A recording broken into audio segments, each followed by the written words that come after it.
આગળ આપણે 13.2માં પ્રકાશ સંશ્લેષણ માટેના પ્રાથમિક પ્રયોગો અથવા પ્રારંભિક પ્રયોગોની ચર્ચા કરીશું, જે કેટલાક વૈજ્ઞાનિકોએ પ્રકાશ સંશ્લેષણની ક્રિયા માટે પ્રયોગો કર્યા છે એની ચર્ચા કરીશું. એમાં તમને પહેલો પોઈન્ટ આપેલો છે, સામાન્ય પ્રયોગોના વિષયમાં જાણવું ખૂબ જ રસપ્રદ હશે કે જેનાથી પ્રકાશ સંશ્લેષણનો આપણી સમજમાં ક્રમિક વિકાસ થાય છે. અહીંયા જોસેફ પ્રિસ્ટલી નામના વૈજ્ઞાનિકે ઈસવીસન 1733થી 1804 સુધીમાં તેમણે શ્રેણીબદ્ધ પ્રયોગો કર્યા, જેમાં 1770માં તેમણે શ્રેણીબદ્ધ પ્રયોગો કર્યા. ટૂંકમાં જોસેફ પ્રિસ્ટલી જે 1733થી 1804ની સાલમાં જીવિત હતા, 1733થી 1804ની સાલમાં, એમાં એમણે 1770માં પ્રકાશ સંશ્લેષણની ક્રિયા માટે શ્રેણીબદ્ધ પ્રયોગો કર્યા હતા. તો આ ક્વેશ્ચન તમને નીટમાં પૂછી શકાય, કયા વૈજ્ઞાનિકે 1770માં પ્રકાશ સંશ્લેષણની ક્રિયા માટે શ્રેણીબદ્ધ પ્રયોગો કર્યા હતા?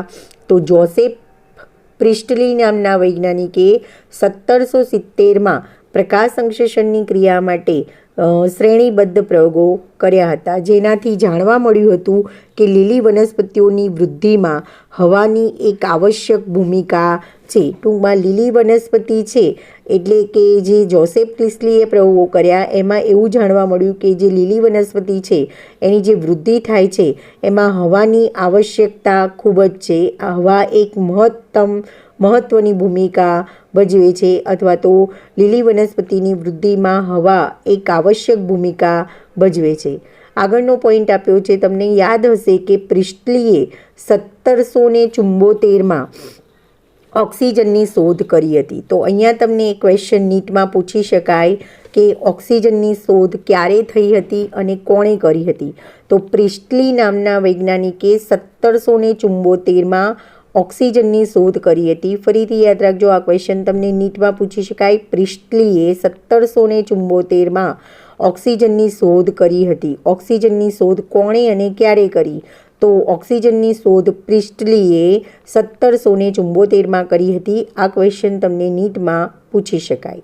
ત્યાર પછીનો પોઈન્ટ યાદ રાખવાનો છે, પ્રિસ્ટલીએ નિરીક્ષણ કર્યું હતું કે એક બંધ સ્થાન, એક બેલ જાર, અહીંયા તમને બાજુમાં 4 બેલ જાર બતાવેલી છે, બેલ જાર બતાવેલી છે.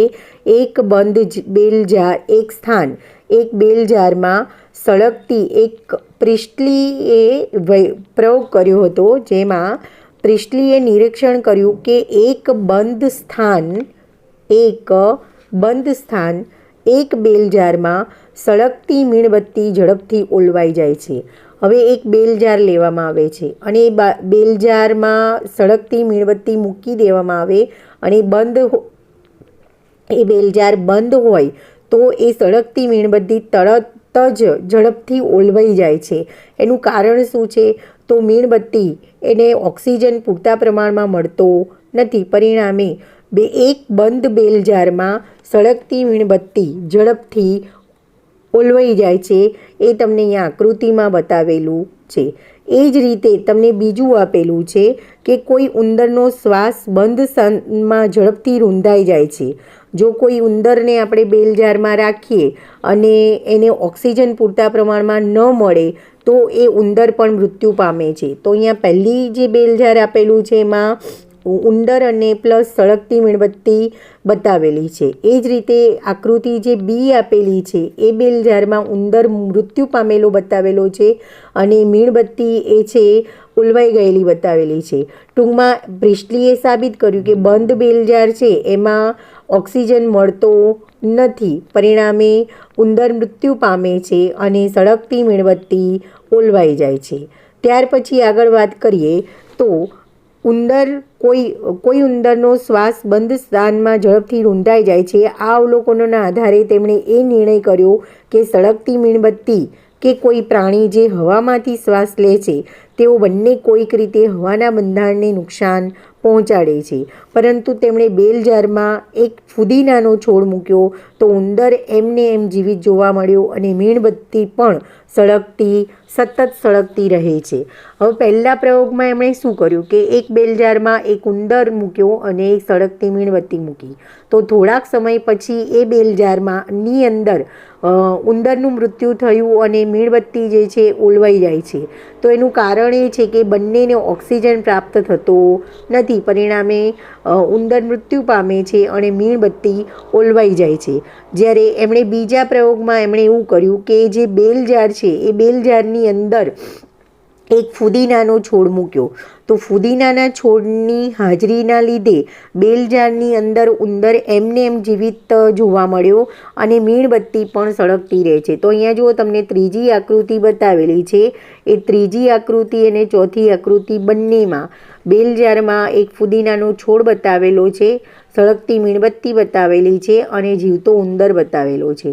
તો આ બેલ જારમાં જો ફુદીનાનો છોડ મૂકવામાં આવ્યો તો ફુદીનાનો છોડ એ પ્રકાશ સંશ્લેષણની ક્રિયા કરે છે અને ઓક્સિજન મુક્ત કરે છે. પરિણામે મીણબત્તી પણ સળગતી રહે છે અને ઉંદર પણ જીવિત રહે છે.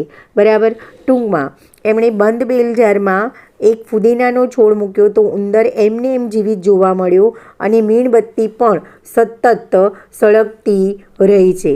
આને આધારે પ્રિસ્ટલીએ નીચે પ્રમાણેની પરિકલ્પના કરી હતી. પ્રાણીઓના શ્વસનથી અને સળગતી મીણબત્તી દ્વારા દૂર થયેલ ઓક્સિજનની પૂર્તિ વનસ્પતિ કરે છે.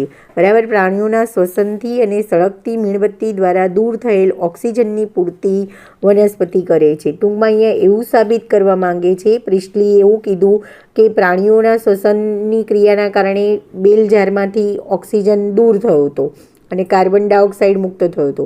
ઉંદર જે છે શ્વસનની ક્રિયા દરમિયાન બેલ જારમાં રહેલો ઓક્સિજન વાપરે છે અને CO2 મુક્ત કરે છે.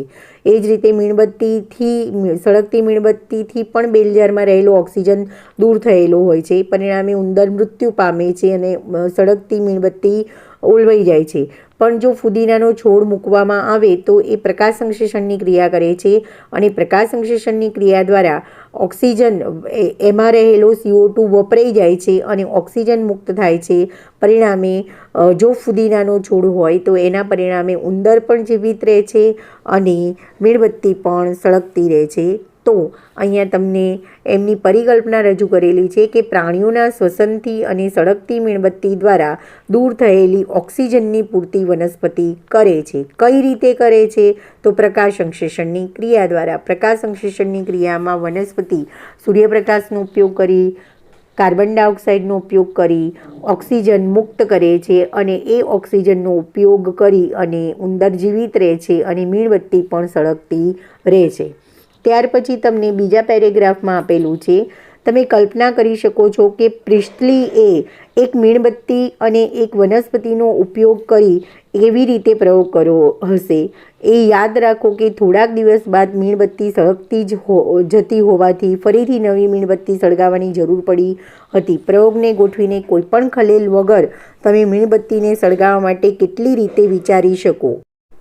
ટૂંકમાં પ્રિસ્ટલીએ મીણબત્તી અને એક વનસ્પતિનો ઉપયોગ કરી કઈ રીતે પ્રયોગ કર્યો અને થોડાક દિવસ સુધી મીણબત્તી સળગતી રહી હશે. પછી મીણબત્તી બદલવાની જરૂરિયાત, બીજી નવી મીણબત્તી સળગાવવાની જરૂરિયાત થઈ હશે અને પ્રયોગની ફરીથી કોઈપણ ખલેલ વગર ફરીથી મીણબત્તીને સળગાવવા માટે કઈ રીતે પ્રયત્ન કર્યા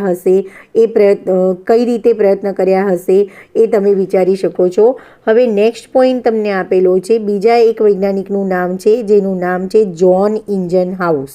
તો જ્હોન ઇન્જનહાઉસનો સમયગાળો છે 1730થી 1799. તો આ જ્હોન ઇન્જનહાઉસે પ્રકાશ સંશ્લેષણની ક્રિયા માટે કયા પ્રયોગો કર્યા એની આપણે ચર્ચા કરીએ.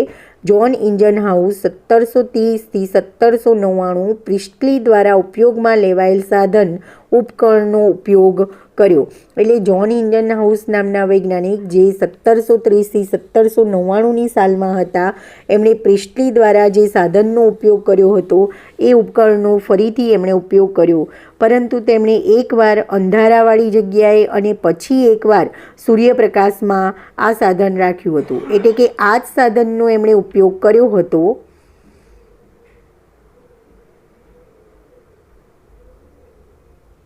આ જ સાધનનો એમણે ઉપયોગ કર્યો હતો અને આ સાધનને એકવાર અંધારાવાળી જગ્યામાં મૂક્યું અને પછી એકવાર એમણે સૂર્યપ્રકાશમાં રાખ્યું હતું.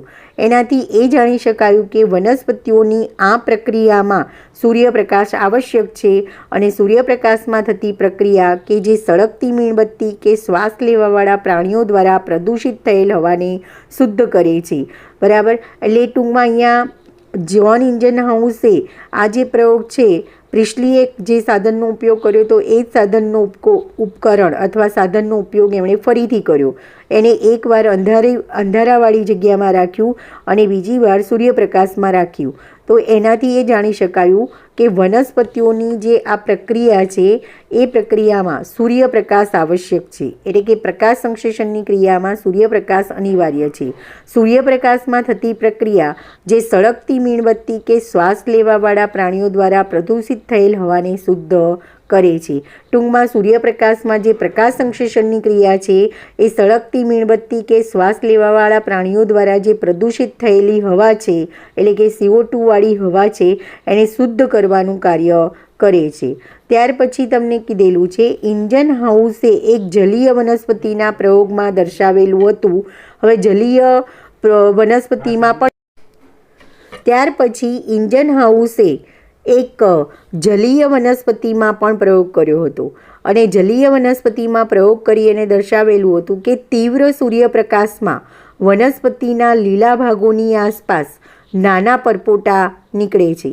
એટલે કે જો જલીય વનસ્પતિમાં પ્રયોગ કરવાથી એવું એમણે સાબિત કર્યું કે જો તીવ્ર સૂર્યપ્રકાશ હોય તો એમાં વનસ્પતિના લીલા ભાગોની આસપાસ નાના નાના પરપોટા નીકળે છે, જ્યારે અંધારામાં રાખેલ વનસ્પતિમાં આમ થતું નથી.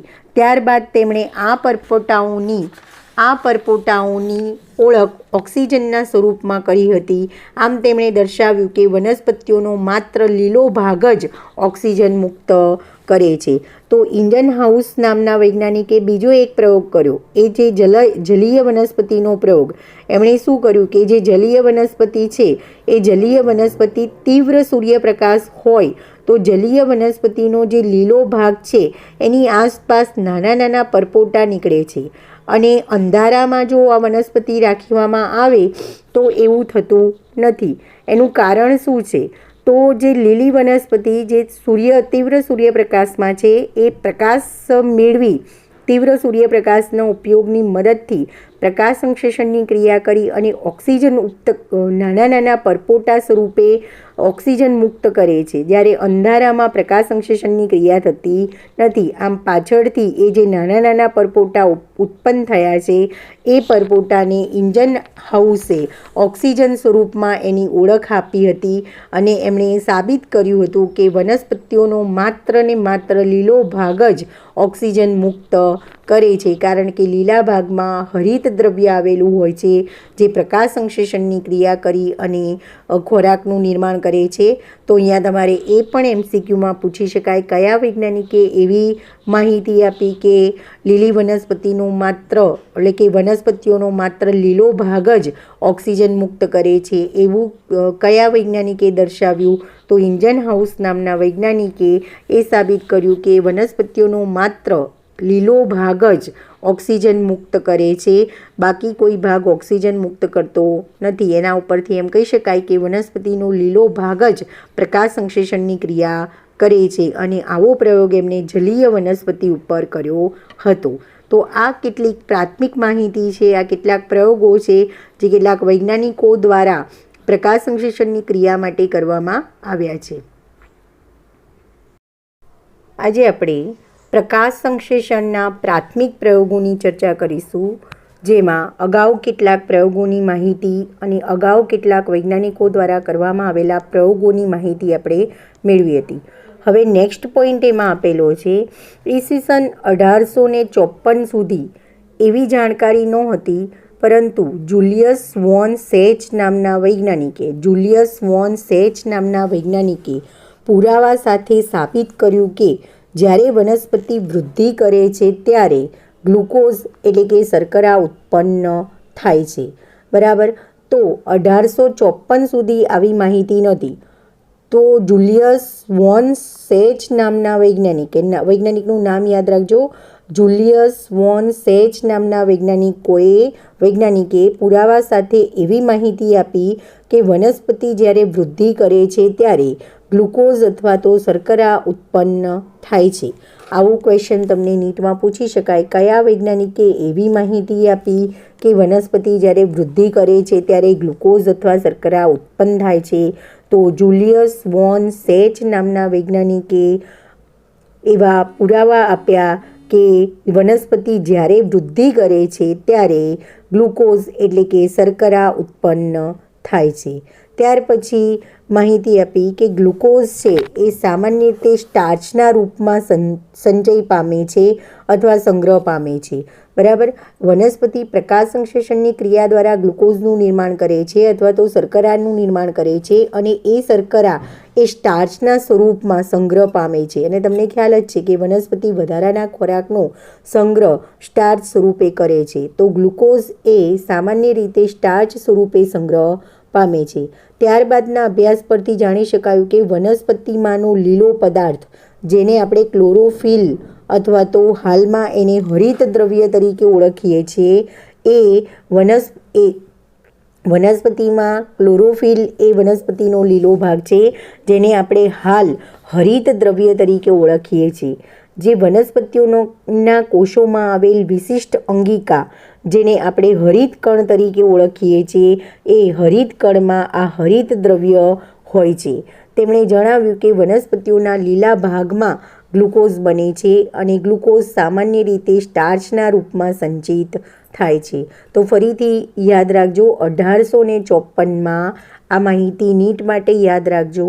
1854માં જુલિયસ વોન સેચ નામના વૈજ્ઞાનિકે પુરાવા સાથે એવું સાબિત કર્યું કે વનસ્પતિ વૃદ્ધિ કરે છે અને એ દરમિયાન એ ગ્લુકોઝ અથવા શર્કરાનું નિર્માણ કરે છે. આ શર્કરા સામાન્ય રીતે સ્ટાર્ચ સ્વરૂપે સંગ્રહ પામે છે. હવે આ પણ ગ્લુકોઝનું નિર્માણ ક્યાં થાય છે? તો વનસ્પતિમાં રહેલો લીલો પદાર્થ કે જેને આપણે ક્લોરોફિલ અથવા તો અત્યારે હાલ આપણે એને હરિત દ્રવ્ય તરીકે ઓળખીએ છીએ, એ લીલો ભાગ કે જે હરિત કણ નામની અંગિકામાં આવેલો હોય છે, એમાં જ લીલા ભાગમાં જ ગ્લુકોઝનું નિર્માણ થાય છે અને ત્યાર પછી એ ગ્લુકોઝ સ્ટાર્ચના રૂપમાં સંચિત થાય છે. તો ટૂંકમાં જુલિયસ વોન સેચ નામના વૈજ્ઞાનિકે એવું સાબિત કર્યું કે વનસ્પતિઓના લીલા ભાગમાં ગ્લુકોઝ બને છે અને એ ગ્લુકોઝ સામાન્યતઃ સ્ટાર્ચના રૂપમાં સંચિત થાય છે. ત્યાર પછીના બીજા વૈજ્ઞાનિકની આપણે વાત કરીએ તો ટી.ડબલ્યુ. એન્જિલમેન 1843થી 1909માં આ વૈજ્ઞાનિકે પોતાનું કાર્ય કર્યું હતું. ટી.ડબલ્યુ. એન્જિલમેન નામના વૈજ્ઞાનિકે 1843થી 1909 સુધીમાં કામ કર્યું હતું અને ટી.ડબલ્યુ. એન્જિલમેન દ્વારા કરવામાં આવેલા રસપ્રદ પ્રયોગ પર ધ્યાન આપો. તેમણે પ્રિઝમનો પ્રયોગ કર્યો હતો. તેમણે પ્રિઝમનો ઉપયોગ કરી અને પ્રકાશને તેના વર્ણપટના ઘટકોમાં વિભાજિત કર્યો. મતલબ કે ટી.ડબલ્યુ. એન્જિલમેન નામના વૈજ્ઞાનિકે પ્રિઝમનો ઉપયોગ કરી અને પ્રકાશને તેના વર્ણપટના ઘટકોમાં વિભાજિત કર્યો હતો. ત્યાર પછી એક લીલ જેનું નામ છે ક્લેડોફોરા, એક લીલા રંગની લીલ ક્લેડોફોરા, જેને જારક બેક્ટેરિયાયુક્ત દ્રાવણમાં રાખી હતી અને બેક્ટેરિયાનો ઉપયોગ ઓક્સિજન ક્યાંથી મુક્ત થાય છે તે સ્થાન જાણવા માટે કર્યો હતો. એટલે કે ટી.ડબલ્યુ. એન્જિલમેન નામના વૈજ્ઞાનિકે પહેલાં પ્રિઝમનો ઉપયોગ કરી અને પ્રકાશને તેના વર્ણપટના ઘટકોમાં વિભાજિત કર્યો અને પછી એમણે એક લીલી લીલ ઉપયોગમાં લીધી, જે લીલનું નામ છે ક્લેડોફોરા, અને એને જારક બેક્ટેરિયાયુક્ત દ્રાવણમાં, મતલબ કે એવું દ્રાવણ કે જેમાં જારક બેક્ટેરિયા હાજર છે એવા દ્રાવણમાં એને રાખી હતી. ક્લેડોફોરાલીલને જારક બેક્ટેરિયાયુક્ત દ્રાવણમાં રાખી હતી અને બેક્ટેરિયાનો ઉપયોગ ઓક્સિજન ક્યાંથી મુક્ત થાય છે તે સ્થાન જાણવા માટે કર્યો હતો. તો એમને જાણવા મળ્યું કે બેક્ટેરિયા મુખ્યત્વે વિભાજિત વર્ણપટના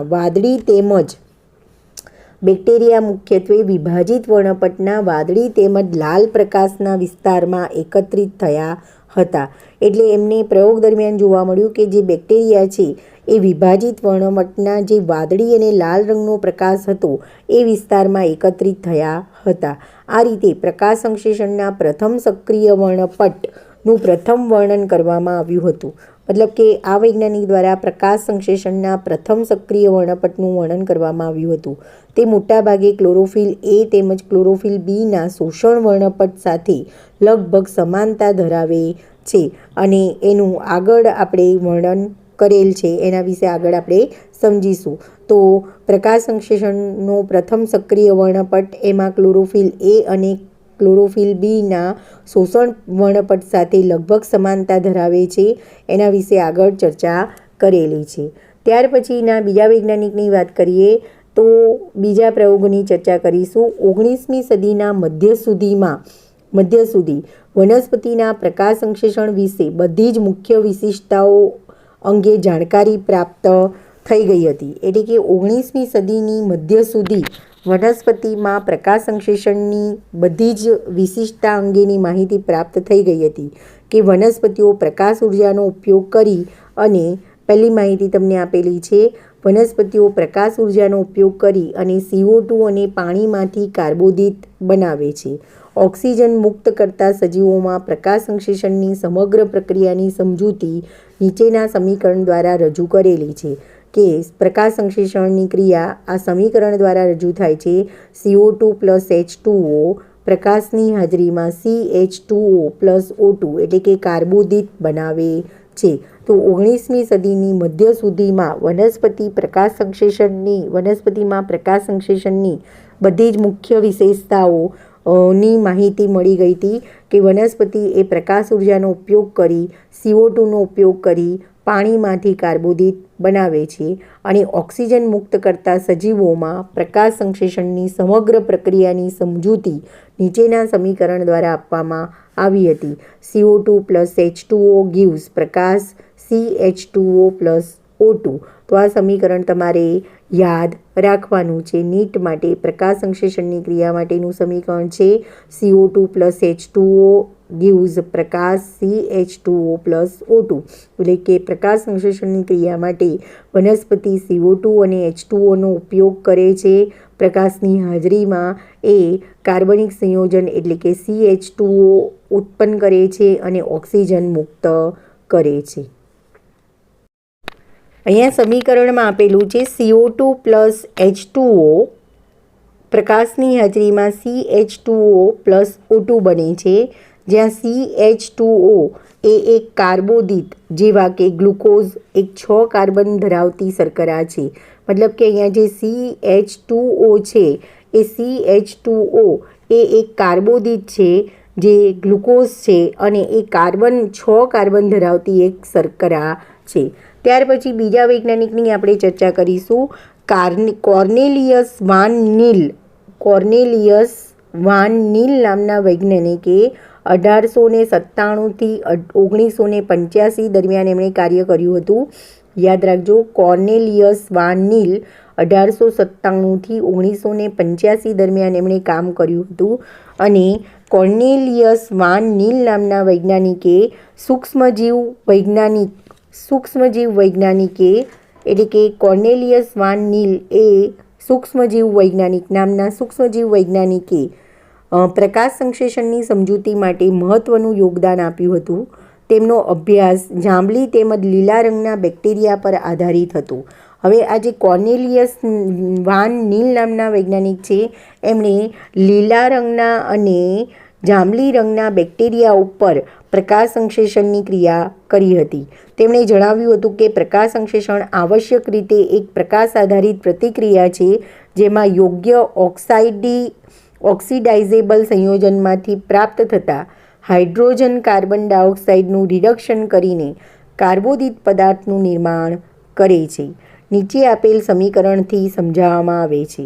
2H2A plus CO2 gives પ્રકાશ 2A plus CH2O plus H2O. તો કાર્નેલિયસ વાન નીલ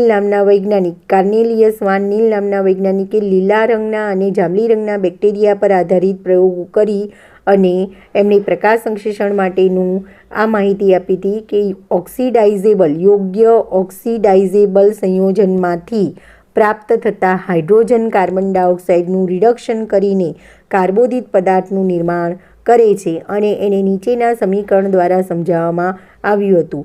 2H2A plus CO2 gives પ્રકાશ 2A plus CH2O plus H2O.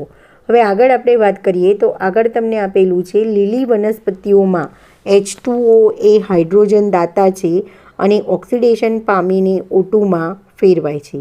અહીંયા લીલી વનસ્પતિમાં H2O એ હાઇડ્રોજન દાતા તરીકે વર્તે છે અને ઓક્સિડેશન પામી અને O2માં ફેરવાય છે. કેટલાક સજીવ પ્રકાશ સંશ્લેષણ દરમિયાન O2 મુક્ત કરતા નથી, જ્યારે H2S જાંબલી તેમજ લીલા સલ્ફર બેક્ટેરિયા માટે હાઇડ્રોજન દાતા હોય છે, ત્યારે જે તે સજીવ આધારિત ઓક્સિડેશન નિપજ O2ના સ્થાને સલ્ફર અથવા સલ્ફેટ હોય છે. બરાબર. કેટલાક સજીવો છે એ પ્રકાશ સંશ્લેષણ દરમિયાન O2 મુક્ત કરતા નથી. H2S જાંબલી તેમજ લીલા સલ્ફર બેક્ટેરિયા માટે હાઇડ્રોજન દાતા હોય છે, ત્યારે જે તે સજીવ આધારિત ઓક્સિડેશન નિપજ O2ના સ્થાને સલ્ફર અથવા સલ્ફેટ હોય છે. એટલે કે જ્યારે H2S જાંબલી તેમજ લીલા સલ્ફર બેક્ટેરિયા માટે હાઇડ્રોજન દાતા હોય છે, ત્યારે જે તે સજીવમાં ઓક્સિડેશન આધારિત જે નિપજ છે એ ઓક્સિજનની જગ્યાએ સલ્ફેટ અથવા સલ્ફર હોય છે. ટૂંકમાં એવા સજીવોમાં નિપજ તરીકે ઓક્સિજન મુક્ત થવાના બદલે સલ્ફર અથવા સલ્ફેટ મુક્ત થાય છે. તેના પરથી તેઓએ નિર્ણય કર્યો કે લીલી વનસ્પતિઓ દ્વારા ઓક્સિજન H2Oમાંથી મુક્ત થાય છે. જે લીલી વનસ્પતિઓ દ્વારા ઓક્સિજન મુક્ત થાય છે એ H2Oમાંથી મુક્ત થાય છે, કાર્બન ડાયોક્સાઇડમાંથી મુક્ત થતો નથી. તો આ વૈજ્ઞાનિકે એવી માહિતી આપી કે લીલી વનસ્પતિઓ દ્વારા ઓક્સિજન H2Oમાંથી મુક્ત થાય છે, CO2માંથી મુક્ત થતો નથી. પછી આ બાબત રેડિયો સમસ્થાનિક પદ્ધતિના ઉપયોગથી સાબિત કરવામાં આવે છે. આથી એટલા માટે સંપૂર્ણ પ્રક્રિયા પ્રકાશ સંશ્લેષણની રજૂ કરતું સાચું સમીકરણ નીચે પ્રમાણે આપવામાં આવ્યું હતું. 6CO2 plus 12H2O gives પ્રકાશ C6H12O6 આ ગ્લુકોઝનું સમીકરણ છે, પ્લસ 6H2O પ્લસ 6O2, જ્યાં C6H12O6 એ ગ્લુકોઝનું સમીકરણ છે. યાદ રાખજો, ગ્લુકોઝનું સમીકરણ તમને પૂછી શકાય. C6H12O6 એ ગ્લુકોઝ છે. રેડિયો સમસ્થાનિક પદ્ધતિનો ઉપયોગ કરીને સાબિત કરવામાં આવ્યું કે O2 પાણીમાંથી મુક્ત થાય છે. નોંધનીય છે કે આ એક ચરણ સ્ટેપ ક્રિયા નથી, પરંતુ ઘણી બધી પ્રક્રિયાઓનું સામૂહિક વર્ણન છે, જેને પ્રકાશ સંશ્લેષણ કહે છે. ટૂંકમાં આખી આ પ્રક્રિયા છે એ પ્રકાશ સંશ્લેષણની પ્રક્રિયા રજૂ કરે છે. શું તમે સમજાવી શકશો કે ઉપરોક્ત સમીકરણમાં પાણીના 12 અણુઓ પ્રક્રિયક તરીકે ઉપયોગમાં શા માટે લેવાયેલા છે? ટૂંકમાં અહીંયા જે તમને સમીકરણ આપેલું છે એ પ્રકાશ સંશ્લેષણની ક્રિયા માટેનું સમીકરણ છે. 6CO2 plus 12H2O gives પ્રકાશ C6H12O6 plus 6H2O plus 6O2. તો વનસ્પતિ પ્રકાશની હાજરીમાં કાર્બન ડાયોક્સાઇડ અને પાણીનો ઉપયોગ કરી અને ગ્લુકોઝનું નિર્માણ કરે છે, પાણીના અણુઓ મુક્ત કરે છે અને ઓક્સિજન મુક્ત કરે છે. તો આ બધા જ પ્રયોગો છે એ પ્રકાશ સંશ્લેષણની ક્રિયા માટેના છે, જેમાં જુદા જુદા વૈજ્ઞાનિકોએ માહિતી આપેલી છે. કોર્નેલિયસ વાન નીલ નામના વૈજ્ઞાનિક, પછી બીજા અન્ય વૈજ્ઞાનિક છે TW એન્જિલમેન વૈજ્ઞાનિક, જુલિયસ વોન સેચ, ઘણા બધા વૈજ્ઞાનિકો દ્વારા પ્રકાશ સંશ્લેષણની પ્રયોગો અને માહિતી આપવામાં આવેલી છે, જે પ્રાથમિક પ્રકાશ સંશ્લેષણના પ્રાથમિક પ્રયોગો અથવા પ્રાથમિક માહિતી આપે છે.